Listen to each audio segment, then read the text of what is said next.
श्री स्वामी समर्थ. आज आपण स्वामी समर्थांची एक कहाणी ऐकणार आहोत. बसपाचा उद्धार. मंगळवेढाला स्वामीराज रानावनात राहत होते. कुठेही हिंडत होते ते, कुठेही झोपत होते. मंगळवेढ्यास बसपा तेली नावाचा एक इसम राहत होता. तो एकदा रानात जात असताना त्याला काट्याकुट्याच्या शय्येवर श्री स्वामी झोपलेले दिसले. बसप्पाला ते दृश्य बघून आश्चर्य वाटले. त्याने स्वामींना यापूर्वी कधीच बघितले नव्हते. तो मनात म्हणाला, काट्याच्या गादीवर झोपणे सोपे नाही. हे कोणीतरी अवतारी साधू वाटतात. काय बरे यांचे नाव असावे? कोण असतील हे बाबा?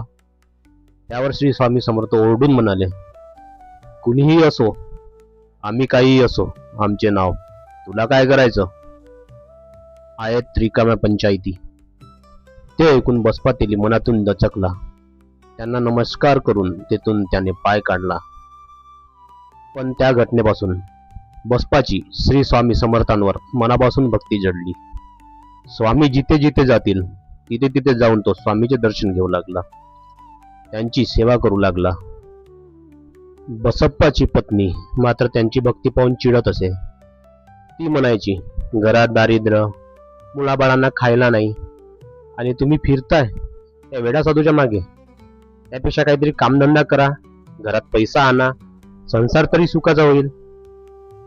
पण बसप्पाची स्वामी भक्ती अढळ राहिली, त्याची श्रद्धा अखंड राहिली. एके दिवशी श्री स्वामी समर्थ बसप्पाला रानात घेऊन गेले. गर्द रानात त्यांना मोठे मोठे साप फिरताना दिसले. ते बघून बसप्पा घाबरून गेला. त्याला धीर देत स्वामी म्हणाले, अरे घाबरू नकोस, तुला हवे तेवढे साप घे. स्वामींचे ते विचित्र बोलणे ऐकून बसप्पा चक्रावला. घाबरत त्याने एक मोठा साप उचलून आपल्या झोडीत टाकला. स्वामीने त्याला तडक घरी जाण्यास सांगितले. बसप्पा लगबगीने घरी आला. रानात घडलेली सर्व हकीकत त्याने आपल्या बायका मुलांना सांगितली आणि झोडीतून साप बाहेर काढू लागला. तो काय आश्चर्य, साप सोन्याचा झाला होता. सर्वांना नवल वाटले. श्री स्वामींच्या कृपेने बसपाचे दारिद्र्य संपले होते. बसपाने मग स्वामींची भक्ती करत सुखाने संसार केला. बसप्पा तेलीवर श्री स्वामींनी कृपादृष्टी केली आणि त्याला बघता बघता श्रीमंत केले. त्याने घरी आणलेल्या सापांचे रूपांतर सोन्याच्या सापात झाले. ही वार्ता बघता मंगळवेढ्यात पसरली. त्यामुळे भक्तांच्या मनात श्री स्वामीबद्दलचा भक्तिभाव अधिकच वाढला. श्री स्वामी समर्थ हे अलौकिक सिद्ध पुरुष आहेत. ते परमेश्वरांचे अवतार आहेत. हे आता मंगळवेढ्यात सर्वांना कळून चुकले होते. त्यामुळे स्वामी समर्थांवर लोकांची अमाप श्रद्धा बसली होती. स्वामी समर्थांच्या दर्शनासाठी त्यांची कृपा व्हावी यासाठी लोकांच्या रांगा लागू लागल्या. बसप्पा तेलीचा एक मित्र मंगळवेढ्यात राहत होता. तो वयाने थोडासा जास्तच होता. शेतात मोलमजुरी करून तो आपलं आणि आपल्या पत्नीचं पोट भरत असे.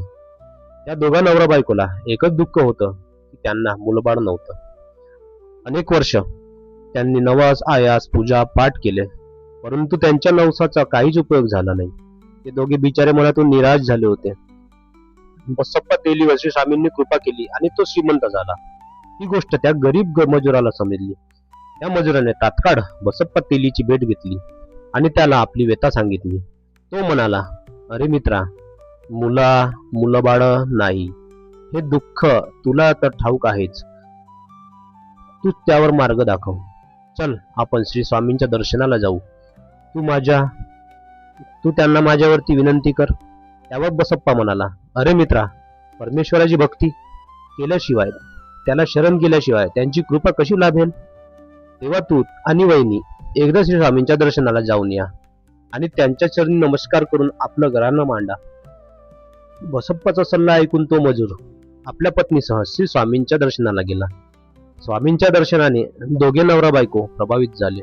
स्वामीवर त्यांची भक्ती जडली. त्या दिवसापासून मजुराच्या पत्नीने ठरवले की दररोज श्री स्वामींचे सकाळी दर्शन घेतल्याशिवाय जेवण करायचं नाही. मजुराची पत्नी मग दररोज श्री स्वामींच्या दर्शनाला जाऊ लागली. ती जसजशी श्री स्वामींच्या दर्शनाला जात राहिली तशी तिच्या मनात स्वामींबद्दलची भक्ती वाढत गेली. मजुराच्या पत्नीचा हा नियम अखंडपणे 3 वर्ष चालू राहिला, परंतु तरीही त्यांची मनोकामना पूर्ण झाली नाही. देव आपल्यावर केव्हा कृपा करतो हे त्यांना समजेना, परंतु दोघांची स्वामीनिष्ठा अढळ होती. एके दिवशी मजुराच्या पत्नीने ठरवले की आज श्री स्वामींना आपण सारे काही सांगायचे आणि स्वामींना स्पष्टपणे विचारायचे की आपल्याला मूल कधी होणार. त्यानुसार ती नेहमीप्रमाणे सकाळी स्वामींच्या दर्शनाला निघाली. स्वामींच्या मठात भक्तांची गर्दी होती. त्या गर्दीतून वाट काढत ती स्वामींजवळ आली. श्री स्वामींना नमस्कार केला आणि ती स्वामींना काही सांगणार तो स्वामी तिला म्हणाले, तुझ्या मनातली खंत मी जाणतो. हे समोरचे जे लिंबाचे झाड दिसते आहे त्या झाडाच्या बुंद्याला लागलेले डिंक तू काढून ने आणि दररोज सकाळ संध्याकाळ ते औषधाप्रमाणे खात जा. त्यामुळे तुझी मनोकामना नक्की पूर्ण होईल. श्री स्वामींचे ते उद्गार ऐकून ती मला धावतच श्री स्वामींना दाखवलेल्या लिंबाच्या झाडापाशी गेली. लिंबाच्या झाडाच्या बुंद्याला खरोखरच खूप डिंक लागलेला होता. त्या महिलेने आपल्याला हवा तेवढा डिंक काढून घेतला. श्री स्वामींनी सांगितल्यानुसार त्या महिलेने तो डिंक खाल्ला आणि वर्षभरातच तिला छानसा मुलगा झाला. तेव्हा त्या निपुत्रिक जोडप्याचा आनंद गगनात मावेना.